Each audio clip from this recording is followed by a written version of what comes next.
آج کے اس تجزیے میں ہم ایک ایسی قدیم اور پراسرار تحریر کی گہرائی میں اترنے والے ہیں جو ڈرامائی مناظر، گہری علامتوں اور کائناتی تبدیلیوں سے بھری ہوئی ہے۔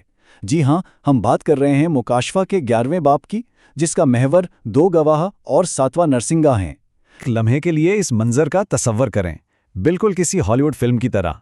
دو نبی ہیں جنہوں نے معمولی ٹاٹ کے کپڑے پہنے ہوئے ہیں، لیکن ان کے منہ سے آگ نکل رہی ہے اور وہ آسمان سے بارش کو روک رہے ہیں۔ کیا زبردست انٹری ہے نا؟ گواہوں کا عروج۔ اب متن میں ان دو شخصیات کو زیتون کے دو درخت اور دو چراغدان کہا گیا ہے۔ سننے میں شاید تھوڑا عجیب لگے، لیکن اگر اسے ہم عام زندگی سے جوڑیں تو چراغدان روشنی اور رہنمائی کی علامت ہیں، اور زیتون کے درخت وہ اس تیل کی سپلائی ہیں جو اس روشنی کو مسلسل جلائے رکھتا ہے۔ یعنی یہ دونوں زمین کے خداوند کے سامنے کھڑے ہو کر ایک مستقل روحانی روشنی اور اٹل سچائی فراہم کر رہے ہیں۔ یہ ایک طرح سے یہ بتاتا ہے کہ سچائی کتنی پائیدار اور نہ بجھنے والی ہوتی ہے۔ اور ان کی طاقتیں وہ تو بالکل بے مثال ہیں۔ اپنے مشن کی حفاظت کے لیے ان کے پاس ایسے اختیارات ہیں کہ انسان دنگ رہ جائے۔ اگر کوئی انہیں نقصان پہنچانا چاہے تو ان کے منہ سے نکلنے والی آگ دشمنوں کو بھسم کر دیتی ہے۔ وہ آسمان کو بند کر سکتے ہیں تاکہ ایک قطرہ بارش نہ ہو، پانی کو خون میں بدل سکتے ہیں، اور جب چاہیں زمین پر طرح طرح کی آفتیں لا سکتے ہیں۔ یہ کوئی معمولی بات نہیں ہے، یہ الہی اختیار کا ایک انتہائی زبردست اور حیرت انگیز مظاہرہ ہے۔ موت اور ایک ڈرامائی جی اٹھنا۔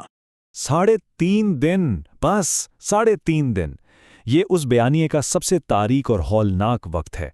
ان نبیوں کو اتھا گڑھے سے نکلنے والے ایک حیوان کے ذریعے مار دیا جاتا ہے، اور ان کی لاشیں ایک عظیم شہر کے بازار میں بے گور و کفن پڑی رہتی ہیں۔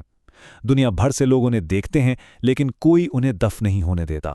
یہ بے عزتی اور ظلم کی ایک بہت ہی واضح اور دل دہلا دینے والی تصویر ہے۔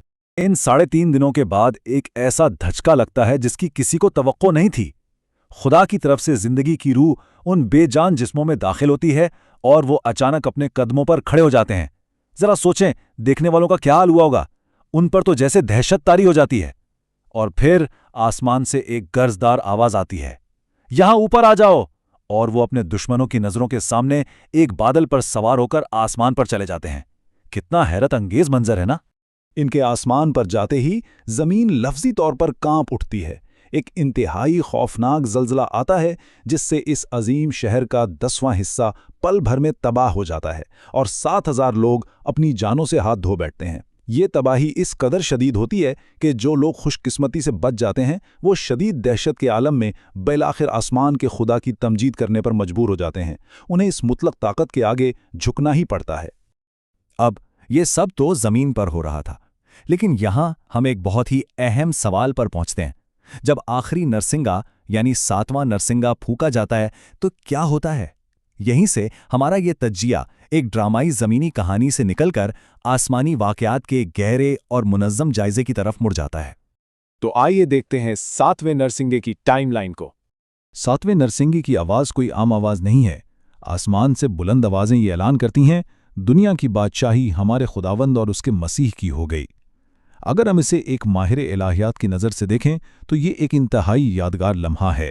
یہ اس بات کا باقاعدہ اعلان ہے کہ دنیا کا اقتدار مکمل اور حتمی طور پر منتقل ہو چکا ہے۔ اب کوئی زمینی طاقت باقی نہیں رہی۔ یہاں سے ایک پوری کائناتی ترتیب شروع ہوتی ہے۔ سب سے پہلے آسمانی آوازیں ابدی بادشاہی کا اعلان کرتی ہیں۔ اس کے فوراً بعد 24 بزرگ مکمل سجدے میں گر جاتے ہیں۔ پھر آتا ہے انصاف کا وقت، جہاں ان لوگوں کا انصاف کیا جانا ہے جو مر چکے ہیں۔ اس کے بعد انعام کا وقت ہے، جو نبیوں اور خدا کے مقدسین کو دیا جائے گا۔ اور آخری کارروائی وہ یہ ہے کہ ان لوگوں کا ہمیشہ کے لیے خاتمہ کر دیا جائے جنہوں نے زمین کو تباہ کیا۔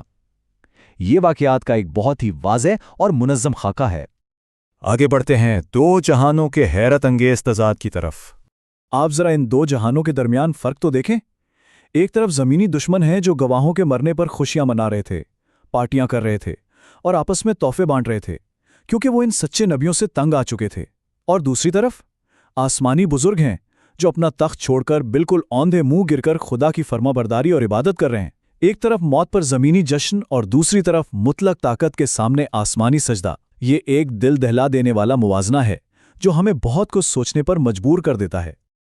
اور اب ہم پہنچتے ہیں اس متن کے سب سے عروج والے حصے پر، آسمانی مقدس کا ظہور۔ اس مقام پر ایک ایسا منظر پیش کیا گیا ہے جو آپ کو دم بخود کر دے گا۔